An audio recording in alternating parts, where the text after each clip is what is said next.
చూడండి మేడం ఎంత హెవీగా ఉందో. ఈ హారం మనకు కలశం డిజైన్లో వస్తుంది. ఆ కలశం డిజైన్లో లక్ష్మీ అమ్మవారు వస్తారు. ప్లస్ దీంట్లో ruby and emerald CZ stone ఉన్నాయి. కింద వచ్చేసి మనకు south sea pearls and ruby bead వస్తుంది.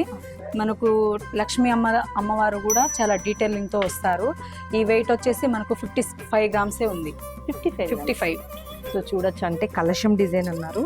సో నిజంగా కలశాలు అయితే చాలా బాగున్నాయి అనమాట. అంటే నీట్గా ఉంది వర్క్ ఏదైతే ఉందో, ఫ్లాట్గా అంతేకాకుండా చాలా నీట్గా కనిపిస్తుంది. చూడటానికి కూడా చాలా హెవీగా ఉందన్నమాట. మీరే చూడొచ్చు లుక్ ఎలా ఉందనేది. సో ఈ హ్యాంగింగ్ బీడ్స్ కూడా చాలా సూపర్గా ఉన్నాయి. సో ఈ అక్షయ తృతీయ ఆఫర్ కింద ఇది మనకి 55 గ్రామ్స్ ఉంది. సో 55 గ్రామ్స్ లెస్ అవుతుంది అనమాట. సో ఇంత బ్యూటిఫుల్ హారాన్ని ఎవరైనా మిస్ అవుతారా? సో త్వరగా వచ్చేసేయండి లక్ష్మీ శ్రీనివాసకి. అంతేకాకుండా చాలా చూడడానికి మాత్రం చాలా హెవీ లుక్ ఉంది. 55 గ్రామ్స్ అంటే ఆల్మోస్ట్ ఇది లైట్ వెయిట్లో సూపర్ డిజైన్ అని చెప్పుకోవచ్చు.